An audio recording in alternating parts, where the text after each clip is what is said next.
Also, my first visit in Korea, I've been here since last Saturday. Feels like much longer than that. I've seen a lot in the time, and including tours around some of the centres involved in catalysis research in Korea. So it's been a very exciting week, very impressive.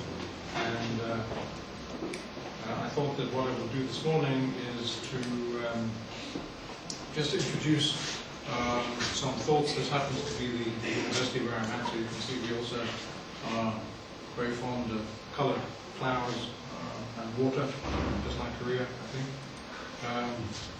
I wanted to talk about some aspects of gold catalysis, and in particular one aspect that we have been looking at in a little detail, and that concerns the production, synthesis of catalytically active gold, and the questions that arise around the use of reductive pretreatments in order to increase or to secure in the first place, but also to increase catalytic activity. Why the interest in gold? I guess there are several reasons. One is purely from the scientific understanding. Gold catalysis arrived rather late, if you like, on the catalytic scene. There's a lot of work, of course, for the last 50 years on platinum group metal catalysis. Gold is a relative newcomer. The second reason is that gold shows a lot of promise in what must be one of the rapidly growing areas of catalytic science and technology, and that is environmental protection. It's a very good catalyst, particularly for low temperature oxidation of carbon monoxide, showing activity which exceeds that typically associated with platinum group metals. Also shows some promise for conversion of nitric oxide, NOx's in general, hydrocarbon, total hydrocarbon oxidation, dioxin removal is also being looked at with control catalysts. BP in the United Kingdom actually operate a plant now for vinyl acetate manufacture, which involves a gold-containing catalyst. It's not just gold, it also contains some palladium, but a palladium-gold combination has proven to be very useful in a fluorized bed application recently commercialized. In South Africa, we have another reason for looking at gold, and that is that basically South Africa is the biggest gold-producing country in the world. We have the largest known reserves of gold in the world, and so gold is very important in the South African economy. But what has tended to happen in the past is that South Africa has tended to export gold as refined metal, gold bullion, and gold bars. More recently, it's wanted to move up the value-added chain, and so there is an interest in promoting the industrial uses of gold, and catalysis is one of those areas. There are several others. In the early work concerning gold, catalytic chemists who first started looking at the potential of gold really treated gold in the same way that they had normally treated platinum group metals, such as, for example, palladium and platinum. Typically, the approach was to support gold on conventional oxides like silicon and alumina by impregnation techniques. The resulting catalysts were first really examined for hydrogenation reactions. Hydrogenation of olefins, acetylenes, dienes, and other reactions involving hydrogen, for instance, studying hydrogen chemoresorption and the dynamics of hydrogen interaction with gold by using, for instance, hydrogen deuterium exchange. And the catalysts were often reduced by heating them in hydrogen because that tended to be the way of activating platinum group metals. The result was that in most cases the activity was extremely low. So gold had a disappointing start, if you like, when this work was started in the 1960s and carried on a little bit during the 1970s. The issues we've been looking at really is the usual question that catalytic researchers ask: where are the active sites? What are the active sites and where are they? What are the sorts of pre-treatments to gain high activity gold catalyst?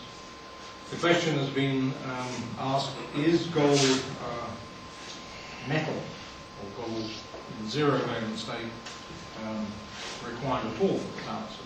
Is it catalysis by gold metal, or are there some other forms of gold which are active? And coupled with this, is reduction beneficial to the production of active gold catalysts? I guess we owe a lot of the research momentum which has gained pace during the 1990s, the last 10, 12 years, to pioneering work carried out by Reductive group in Japan.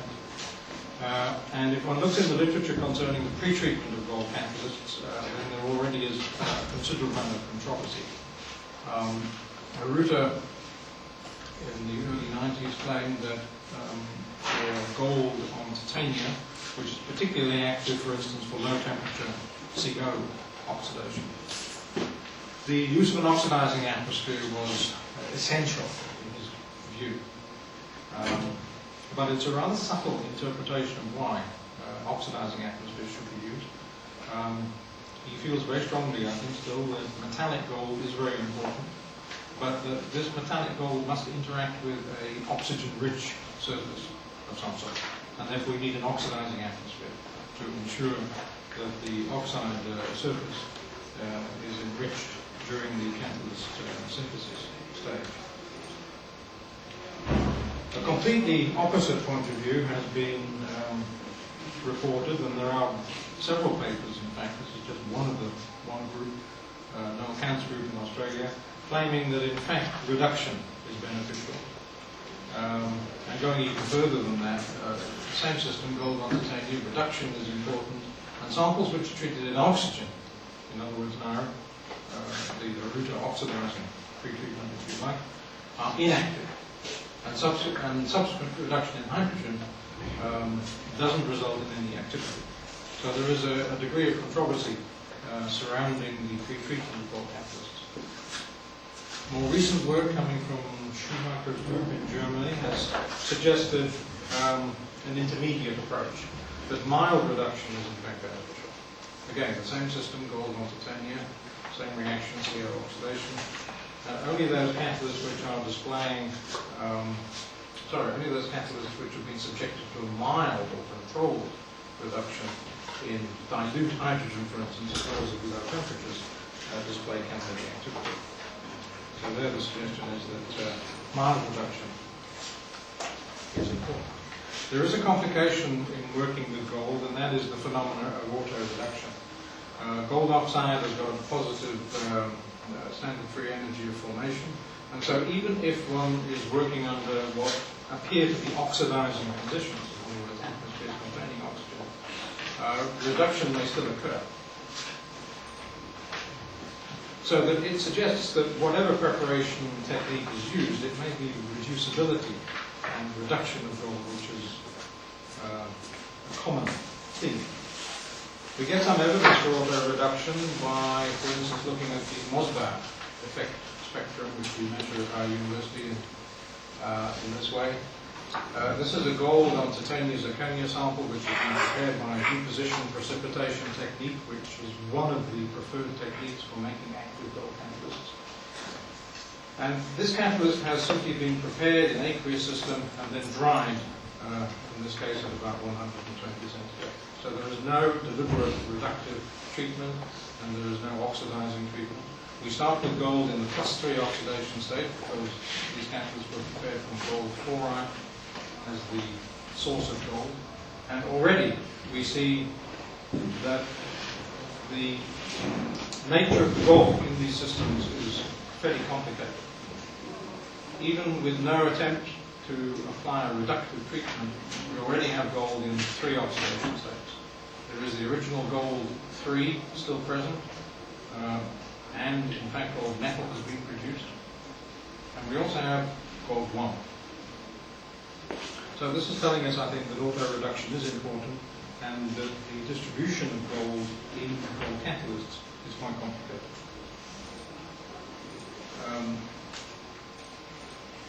Related reaction to CO oxidation is water gas shift, also seen as showing some promise in, for instance, removing small quantities of CO from hydrogen, for instance, for fuel cell applications. We've studied this reaction with gold on Fe2O3 in the form of hematite. It starts off at least in the form of hematite. Typical reaction temperatures for water gas shift are in that range, 120 to 200. And we've used various reducing agents to pre-treat these catalysts. But the reduction has been carried out under mild conditions, refluxing in aqueous solutions. And then temperature program reduction is actually used to indicate the relative amount of oxidized gold which is remaining in the samples. And then we just try and link the TPR data to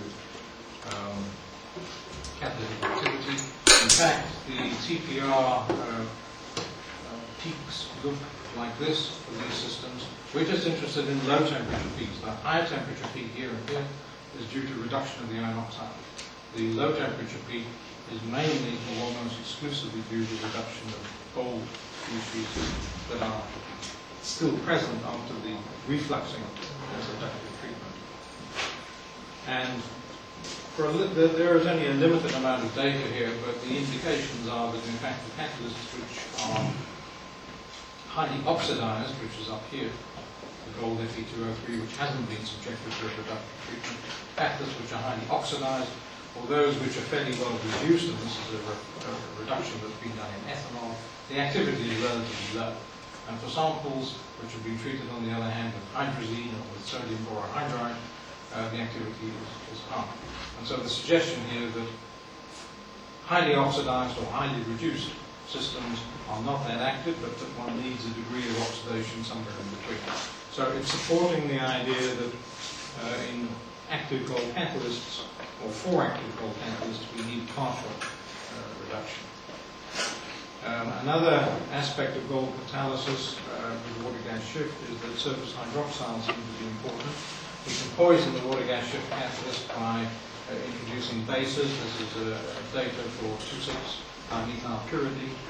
You see that the activity falls as incremental increases in the base are put into the inlet stream into the reactor. And so this is the classic way of titrating active sites against a poison. And we can do some calculations now. We get a 50% reduction for 3 micromoles per gram of a base introducing into the feed. And this corresponds to a surface hydroxide concentration of something like just over 7 times 10 to the 18 per gram. And interestingly, if we do a calculation, there is some speculation that gold perimeter sites may be very important. So the model is that we have gold particles, hemispherical probably in shape predominantly, interacting with an oxide surface, and the sites of the perimeter of the metallic gold particle and the oxide, these perimeter sites, could be important in catalysis. It turns out if you calculate the site density, it's very, very close to that of the hydroxide concentration. So, in summary, the temperature program peaks at low temperature are attributed to non-zero valent gold. The intensity of the peak depends on the reductant used, and activity appears to be associated with a partial but incomplete reduction of gold. I just want to emphasize that in these gold catalysts, the majority species is in fact gold zero valent. So that if you apply any spectroscopic technique, the majority species tends to be gold zero. But it may be that catalysis in fact does demand partially reduced gold, and one could formulate catalytic centers as being represented by this kind of cation-anion pair on at the perimeter of the interface between gold particles and oxide. We also know that if we treat gold titania now, we go back to the titania case for CO oxidation, we know that if we treat these catalysts with sodium borohydride under very mild conditions and ambient conditions, we get a very significant increase in catalytic activity, somewhere about 50 to 80 times. Just to give you some idea, the gold crystallites, which are the majority species in these systems, have got particle diameters of somewhere in the area 3 to 4 nanometers. If we look at chemisorped carbon monoxide and look at the state, the molecular state with infrared, we again confirm that gold metal is a majority species. But we also have evidence that there are more electron deficient gold centers in these systems. So the perimeter sites are also seen. It's quite a simple infrared spectrum in a sense. For CO on gold on TiO2, there is the envelope, a peak maximum just close to 2100, typical of linearly bound CO on a metal like gold.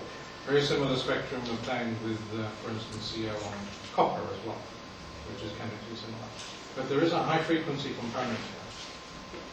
And we take that as evidence of sites which are more electron deficient relative to metallic gold.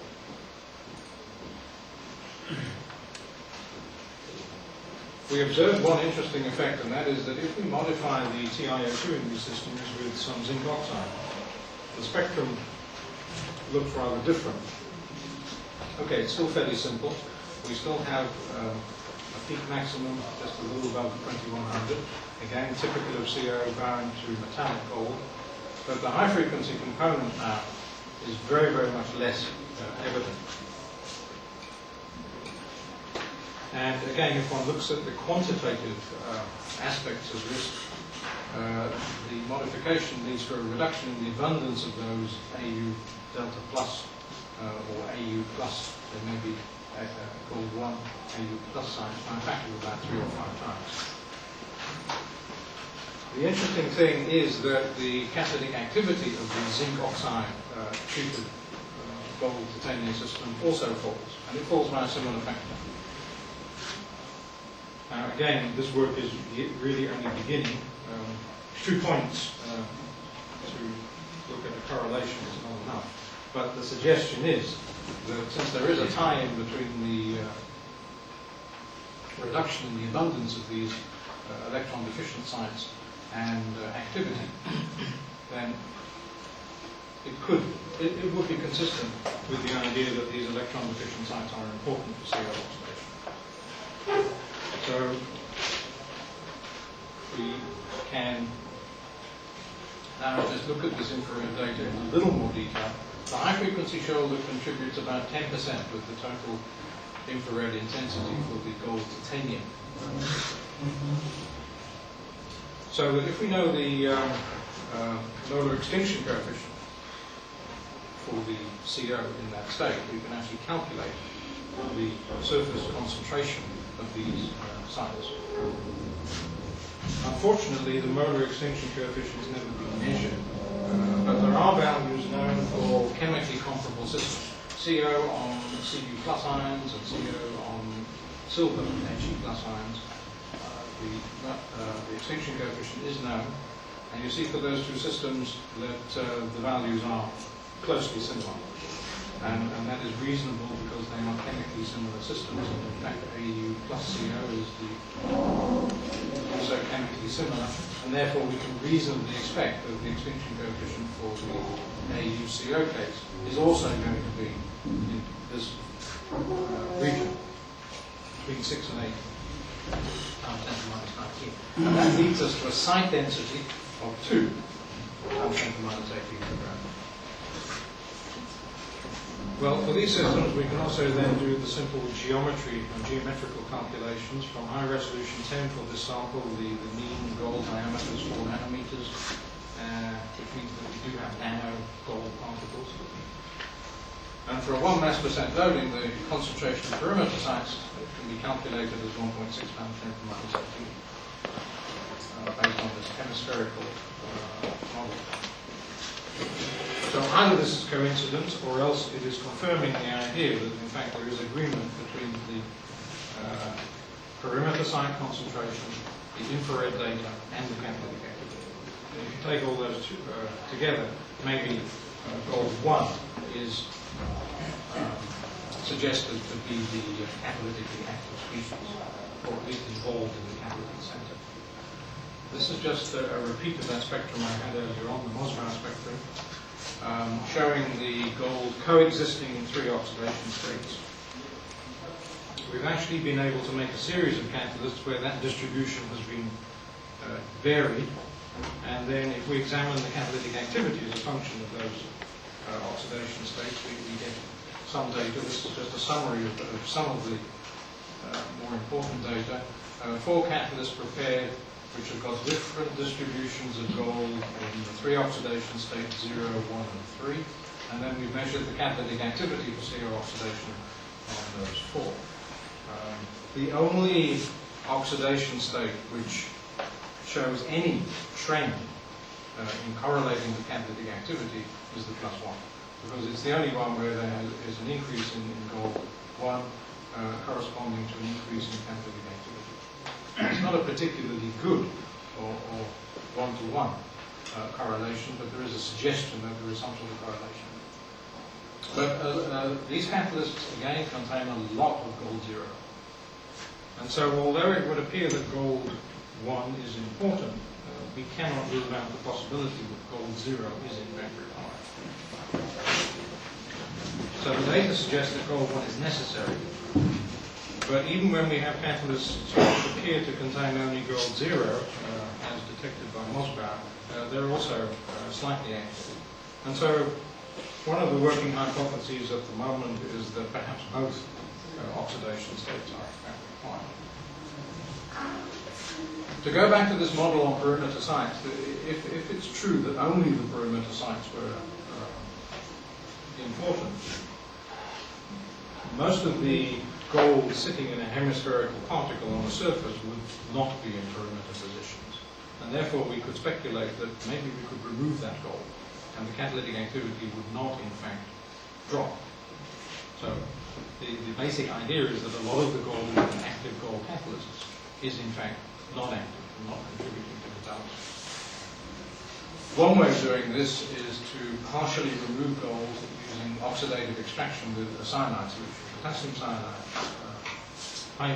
high to medium pH, in the presence of air, will remove gold, and the catalytic activity is only slightly lower. So the basic idea is true, that one can remove a lot of the gold. For instance, 50 or 60% gold removal can be achieved with cyanide, and the activity only falls by about 5 or 10%. So the suggestion is that much of the gold is inactive in these systems. And that could be important later from an economic point of view as one tries to reduce the amount of gold that is required in the catalyst, for instance, for commercial applications. And then finally, I think there is just time maybe to look at gold zeolites. We're looking at these mainly from the point of view that we have here a model system where we, at least initially, can preserve the oxidation state of gold, because we can introduce gold from this ethylene-diamine cationic state in, for instance, hydrogen Y zeolite to make gold hydrogen Y.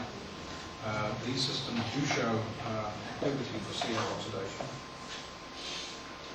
but they have one characteristic, and that is there's a very prolonged induction period before steady state activity is reached. I'll show some data just in a moment. One thing we know is that the induction period can be considerably shortened by having a reductive pretreatment. And again, sodium borohydride at 25 centigrade is one way of achieving this. And actually, as well as reducing the induction period, the steady state activity that results is a little higher than catalysts which are not treated with sodium borohydride. And other reducing agents can also be used. We also know that active gold hydrogen Y zeolites for CO oxidation contain fairly large gold crystallites. So large that they must be lying outside the zeolite structure. So during this activation process, a lot of the gold originally in the +3 state has certainly become gold 0. And as gold 0 has been formed, there is a migration of gold out of the zeolite structure. And so these crystallites will sit on the external to the zeolite structure. And they may have nothing to do with catalysis. It's a majority species, but it may have nothing to do with catalysis. This is just some typical data on the induction period. Untreated gold Y in zeolite. A slow induction period over about 5 hours before steady state activity is reached. And then these catalysts can be run for tens of hours, even several days, without deactivation. And the induction period is shortened a little bit by reductive treatment when the activity is high. But the important point is that because there is this slow induction period, this does give us the potential of trying to study what is happening to gold in those 5 hours, in that 5-hour induction period. It's probably due to a slow reduction of gold-3. Whether it's a partial reduction or whether it's just a full reduction to gold metal, at this stage we don't yet know. But obviously, by using some sort of in situ spectroscopic techniques or near in situ spectroscopy, and MOSBAR is something which we're now working on, it has the potential to monitor the changes which are occurring in that induction period. And so that may give us some clue as to the genesis of sites, active gold sites in gold seamounts. As I've said, clearly much of the gold can be reduced to the metallic state. Large particles are then lying outside the zeolite structure. They may have nothing to do with the power system. There may be very small gold particles still in these systems.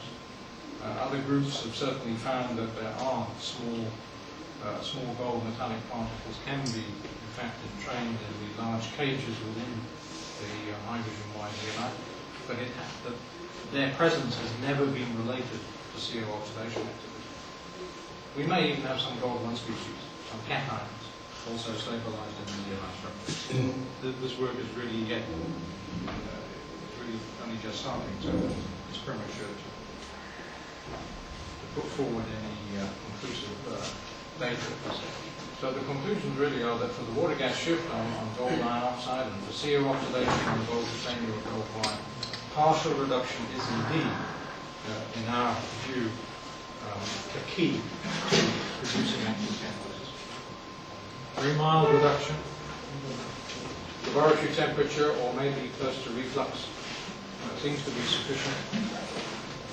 Thermal reduction in hydrogen, even if we carry that out at low temperature, and I go back to the work which Noel Kant and his group produced, even if that is done, the activity of the materials is nearly always lower for this reaction.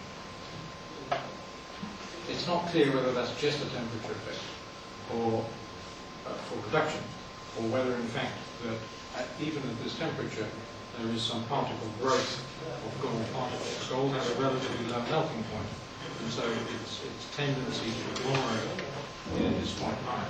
Very similar to copper in that respect. If one has to be honest, the issue of the oxidation state in working gold catalysts, one would have to say, remains unresolved. There are just these suggestions that although gold zero is a majority species, then from the infrared data and from the other evidence, we believe that gold plus, nominally gold 1 species are important in classes in these systems. Just want to acknowledge various people, postgraduate students and some postdoctoral fellows who have been involved in this work, and also financial assistance from various sources within South Africa. And finally, just to show appreciation for your attention. Thank you very much.